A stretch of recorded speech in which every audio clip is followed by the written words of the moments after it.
Telangana BJP ఎంపీల్లో tension నెలకొంది. కేంద్ర మంత్రివర్గంలో చోటు ఎవరికి దక్కుతుందన్న దానిపై ఉత్కంఠ నెలకొంది.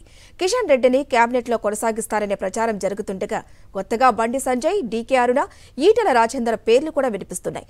వీరి ముగ్గురు మధ్య పోటీ తీవ్రంగా ఉంది. ముగ్గురిలో ఇద్దరికి కేంద్ర సహాయ మంత్రులుగా ఛాన్స్ దక్కే అవకాశం ఉందని తెలుస్తోంది. మరొకరికి పార్టీ రాష్ట్ర అధ్యక్ష బాధ్యతలు ఇచ్చే అవకాశం ఉన్నట్లు సమాచారం. అటు ధర్మపురి అరవింద్, కొండా విశ్వేశ్వరరెడ్డి కూడా మంత్రి పదవిపై ఆశలు పెట్టుకున్నారు. కుటుంబ సభ్యులతో ఢిల్లీ చేరుకున్న ఎంపీలు అధిష్టానం ఫోన్ కాల్ కోసం ఎదురు చూస్తున్నారు. మరింత సమాచారం బీజేపీ కార్యాలయం నుంచి మా ప్రతినిధి విక్రమ్ అందిస్తారు. విక్రమ్, ఎవరికి ఏ అవకాశాలు ఉండబోతున్నాయి, ఎవరికి ఛాన్స్ దక్కబోతున్నాయి? హరిత, తెలంగాణ బీజేపీ ఎంపీలంతా కూడా ఉత్కంఠతతో ఎదురు చూస్తున్నారు. పీఎంఓ నుంచి ఫోన్ కాల్ ఎప్పుడు వస్తుందా అని ఒక ఉత్కంఠతతో ఎదురు చూస్తున్న పరిస్థితి ఉంది.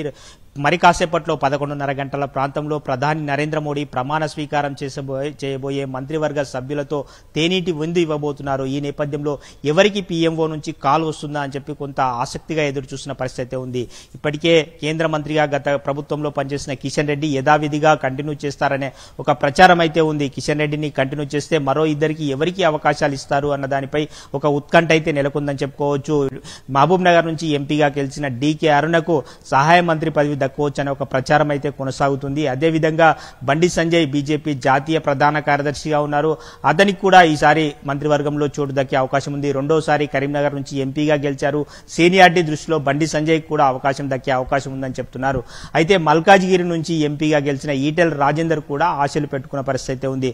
భారీ మెజార్టీతో గెలిచారు. దాదాపుగా 3,90,000 మెజారిటీతో గెలిచిన ఈటెల రాజేందర్ ఖచ్చితంగా మంత్రి పదవి దక్కుతుందనే ఒక ఆశలు అయితే పెట్టుకున్న పరిస్థితి ఉంది. రాష్ట్ర మంత్రివర్గంలో గతంలో పనిచేసిన అనుభవం ఉన్న నేపథ్యంలో ఈటెల రాజేందర్ ను ఈసారి కేంద్ర మంత్రివర్గంలో తీసుకునే అవకాశాలున్నాయనే ప్రచారం అయితే జరుగుతుంది. ప్రధానంగా చూసుకోవచ్చు, కిషన్ రెడ్డికి దాదాపుగా కంటిన్యూ చేస్తే మిగతా ముగ్గురులో ఇద్దరికి మంత్రివర్గంలో చోటు దక్కే అవకాశం ఉంది. డీకే అరుణ, ఈటెల రాజేందర్, బండి సంజయ్ ఈ ముగ్గురులో ఇద్దరికి సహాయ మంత్రి హోదా దక్కే అవకాశాలున్నాయని చెప్పి పార్టీ వర్గాలు అయితే భావిస్తున్నాయి. ఈ నేపథ్యంలో ఏ ఇద్దరికి ఛాన్స్ ఇస్తారు, మిగతా వారికి మంత్రివర్గంలో చోటు దక్కని వారికి మాత్రం పార్టీ రాష్ట్ర అధ్యక్ష పదవి బాధ్యతలు ఇచ్చే అవకాశం ఉంది అని చెప్పి భావిస్తున్నారు. బండి సంజయ్, డీకే అరుణ, అదేవిధంగా ఈటెల రాజేందర్ ఈ ముగ్గురులో ఒకరికి రాష్ట్ర అధ్యక్ష బాధ్యతలు ఇచ్చే అవకాశం ఉందని చెప్పి చెప్తున్నారు. రాబోయే 6 నెలల పాటు స్థానిక సంస్థల ఎన్నికలు జరగనున్న నేపథ్యంలో పార్టీపై కూడా ఫోకస్ పెట్టనుంది. పార్టీ కింది స్థాయి నుంచి బలోపేతం చేయాలంటే బలమైన నాయకుడిని రాష్ట్ర అధ్యక్షుడు చేయాలని చెప్పి భావిస్తున్నారు. గెలిచిన ఎంపీలను ఒకరిని రాష్ట్ర అధ్యక్ష బాధ్యతలు ఇచ్చే అవకాశం ఉందని చెప్పి భావిస్తున్నారు. అదేవిధంగా రెండోసారి ఎంపీగా గెలిచిన ధర్మపురి అరవింద్ కూడా మంత్రివర్గంలో చోటు దక్కుతుందని ఆశలు పెట్టుకున్న పరిస్థితి ఉంది. చేవెళ్ల ఎంపీగా రెండోసారి గతంలో బీఆర్ఎస్ నుంచి గెలిచిన కొండా విశ్వేశ్వరరెడ్డి ఈసారి బీజేపీ నుంచి రెండోసారి ఎంపీగా గెలిచారు. కొండా విశ్వేశ్వరరెడ్డి కూడా మంత్రివర్గంలో చోటు దక్కుతుందని చెప్పి ఒక ఆశలైతే పెట్టుకున్న పరిస్థితి ఉంది. ప్రధాని నరేంద్ర మోడీ ఎవరికి అవకాశం ఇస్తారు అన్న దానిపై కొంత ఉత్కంఠ అయితే నెలకొంది.